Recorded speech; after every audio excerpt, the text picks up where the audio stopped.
Jangan tinggalkan ayat al-kursi lepas salat.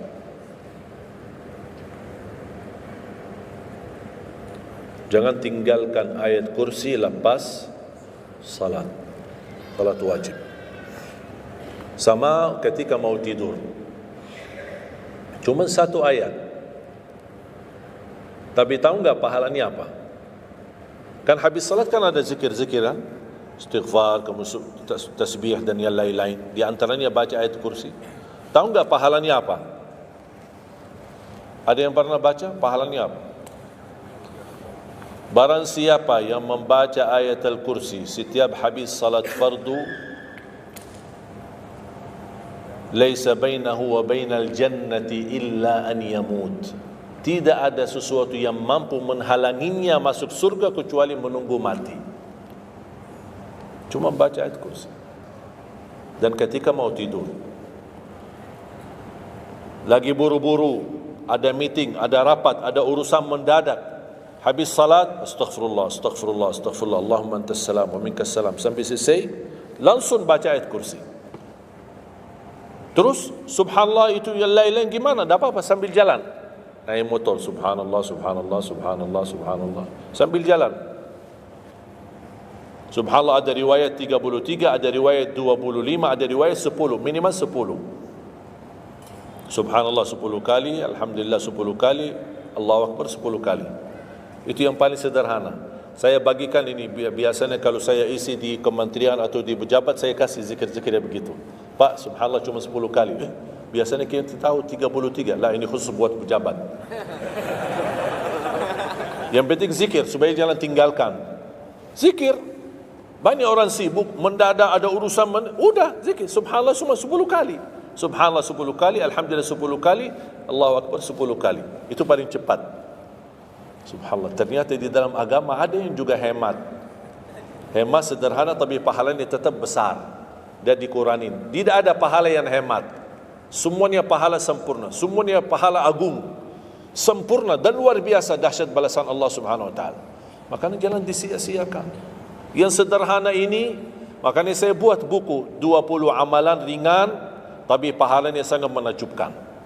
Karena selama saya di Indonesia, saya sudah tahu prinsip orang Indonesia. Orang Indonesia tidak suka yang ribet-ribet. Yang ribet-ribet tidak suka. Yang susah-susah tidak suka. Orang Indonesia mau mudah yang ingat, mudah dihafal, mudah diamalkan dan masuk surga. Itu orang Indonesia. Ya, jadi yang susah-susah, iya, gimana ini suruh baca 1000 kali? Iya, mana ada waktu 1000 kali? Baca ada sudah 100 kali, udah ngantuk. Saya kasih yang sederhana. Kenapa saya kasih? Karena kemampuan beda-beda. Ada yang tekadnya tinggi, kemampuannya luar biasa dahsyat, bisa ribuan kali dia berzikir, ya silakan. Tidak ada yang melarang kita berzikir, bebas, berapapun. Tapi ada yang malas. Udah. Jadi alhamdulillah di dalam ajaran Islam kita ada malas ya, ini pilihan malas. Makanya saya bikin 20 amalan. Dan ini buku 20 amalan ringan. Pahalanya sangat menakjubkan. Pahalanya sangat besar walaupun amalannya ringan. Mudah, sederhana. Dan buku ini hanya laku di Indonesia, tidak laku di Arab. Karena cocok dengan budaya Indonesia, saya sudah hafal budaya Indonesia. Sama dengan bacaan. Mohon maaf tadi kepanjangan insya. Pas begitu saya ingat merindukan kota Madinah, suasana Madinah. Pas di rakaat yang kedua, ya Allah ini, saya di Indonesia ini.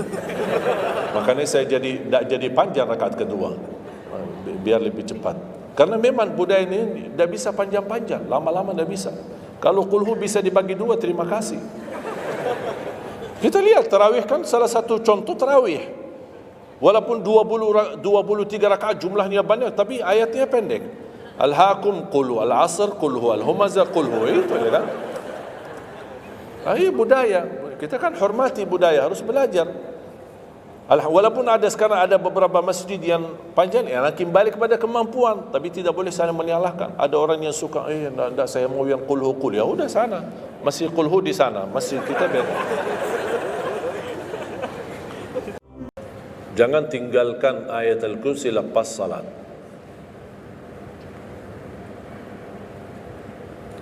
Jangan tinggalkan ayat kursi lepas salat. Salat wajib. Sama ketika mau tidur. Cuma satu ayat. Tapi tahu enggak pahalanya apa? Kan habis salat kan ada zikir-zikir kan? Istighfar, tasbih dan yang lain-lain. Di antaranya baca ayat kursi. Tahu enggak pahalanya apa? Ada yang pernah baca pahalanya apa? Barang siapa yang membaca ayat al-kursi setiap habis salat fardu, laisa bainahu wa bainal jannati illa an yamut. Tidak ada sesuatu yang mampu menghalanginya masuk surga kecuali menunggu mati. Cuma baca ayat kursi. Dan ketika mau tidur, lagi buru-buru, ada meeting, ada rapat, ada urusan mendadak, habis salat, astaghfirullah, astaghfirullah, astaghfirullah, Allahumma antas salam wa minkas salam, sampai selesai, langsung baca ayat kursi. Terus subhanallah itu yang lain-lain gimana? Tak apa-apa, sambil jalan. Naik motor, subhanallah, subhanallah, subhanallah, subhanallah, sambil jalan. Subhanallah ada riwayat 33, ada riwayat 25, ada riwayat 10, minimal 10. Subhanallah 10 kali, alhamdulillah 10 kali, Allahu Akbar 10 kali. Itu yang paling sederhana. Saya bagikan ini, biasanya kalau saya isi di kementerian atau di pejabat, saya kasih zikir-zikir begitu. Pak, subhanallah cuma 10 kali. Biasanya kita tahu 33. Lah, ini khusus buat pejabat. Yang penting zikir, supaya jangan tinggalkan. Zikir. Banyak orang sibuk, mendadak ada urusan, udah zikir. Subhanallah cuma 10 kali. Subhanallah 10 kali, alhamdulillah 10 kali, Allahu Akbar 10 kali. Itu paling cepat. Subhanallah. Ternyata di dalam agama ada yang juga hemat. Hemat sederhana tapi pahalanya tetap besar. Dan dikuranin. Tidak ada pahala yang hemat. Semuanya pahala sempurna. Semuanya pahala agung. Sempurna dan luar biasa dahsyat balasan Allah Subhanahu Wa Taala. Makanya jangan disia-siakan. Yang sederhana ini, makanya saya buat buku 20 amalan ringan tapi pahalanya sangat menakjubkan. Karena selama saya di Indonesia, saya sudah tahu prinsip orang Indonesia. Orang Indonesia tidak suka yang ribet-ribet. Yang ribet-ribet tidak suka. Yang susah-susah tidak suka. Orang Indonesia mau mudah yang ingat, mudah dihafal, mudah diamalkan dan masuk surga. Itu orang Indonesia. Ya, jadi yang susah-susah, iya, gimana ini suruh baca 1000 kali? Iya, mana ada waktu 1000 kali? Baca ada sudah 100 kali, udah ngantuk. Saya kasih yang sederhana. Kenapa saya kasih? Karena kemampuan beda-beda. Ada yang tekadnya tinggi, kemampuannya luar biasa dahsyat, bisa ribuan kali dia berzikir, ya silakan. Tak ada yang melarang kita berzikir, bebas, berapapun. Tapi ada yang malas. Udah. Jadi alhamdulillah di dalam ajaran Islam kita ada malas ya, ini pilihan malas. Makanya saya bikin 20 amalan. Dan ini buku 20 amalan ringan, pahalanya sangat menakjubkan. Pahalanya sangat besar walaupun amalannya ringan, mudah, sederhana. Dan buku ini hanya laku di Indonesia, tidak laku di Arab. Karena cocok dengan budaya Indonesia, saya sudah hafal budaya Indonesia. Sama dengan bacaan. Mohon maaf tadi kepanjangan insya. Pas begitu saya ingat merindukan kota Madinah, suasana Madinah. Pas di rakaat yang kedua, ya Allah, ini saya di Indonesia ini. Makanya saya tidak jadi panjang rakaat kedua, biar lebih cepat. Karena memang budaya ini tidak bisa panjang-panjang, lama-lama tidak bisa. Kalau kulhu bisa dibagi dua, terima kasih. Kita lihat tarawih kan salah satu contoh tarawih. Walaupun 23 rakaat jumlahnya banyak, tapi ayatnya pendek.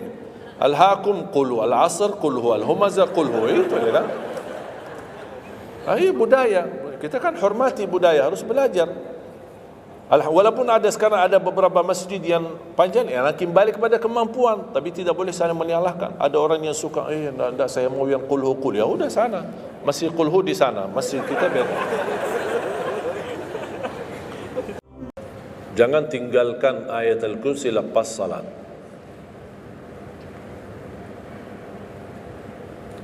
Jangan tinggalkan ayat kursi lepas salat. Salat wajib. Sama ketika mau tidur. Cuma satu ayat. Tapi tahu enggak pahalanya apa? Kan habis salat kan ada zikir-zikir kan? istighfar, tasbih dan yang lain-lain. Di antaranya baca ayat kursi. Tahu enggak pahalanya apa? Ada yang pernah baca pahalanya apa?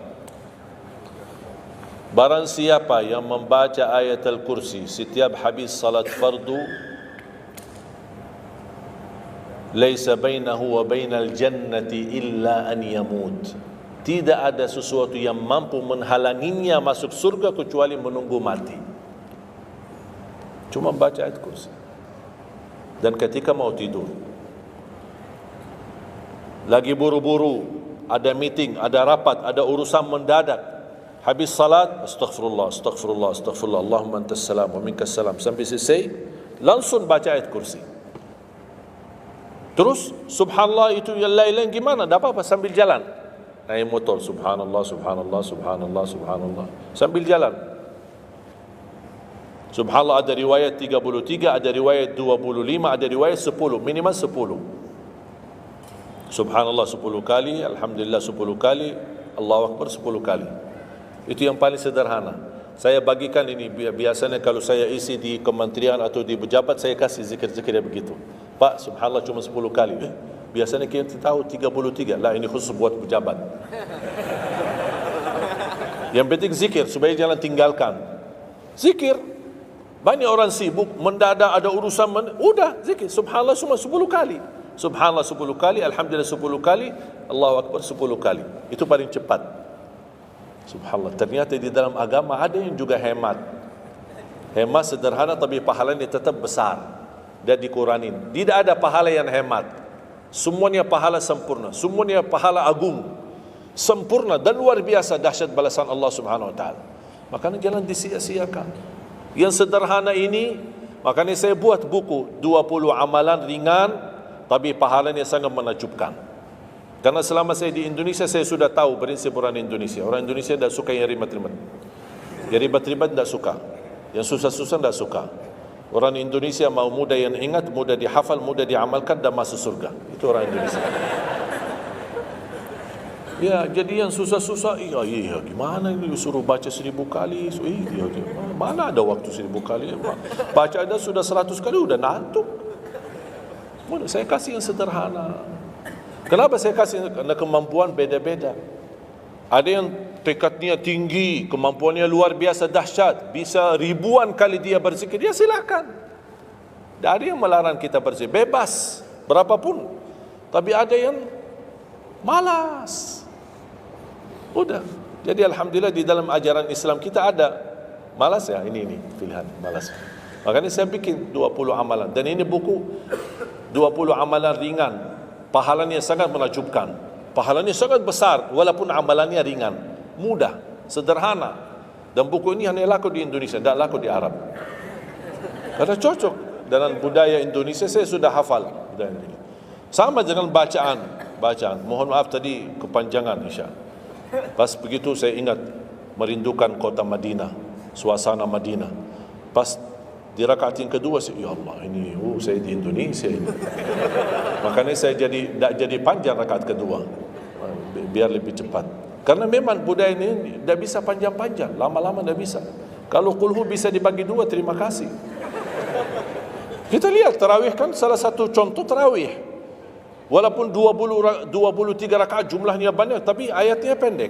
Al-hakum qul al-asr qul al-humazah qul itu ya kan. Ini budaya. Kita kan hormati budaya, harus belajar. Walaupun ada sekarang ada beberapa masjid yang panjang, kembali kepada kemampuan, tapi tidak boleh saling menyalahkan. Ada orang yang suka, enggak, saya mau yang qul ya udah sana. Masjid qul di sana, masjid kita beda.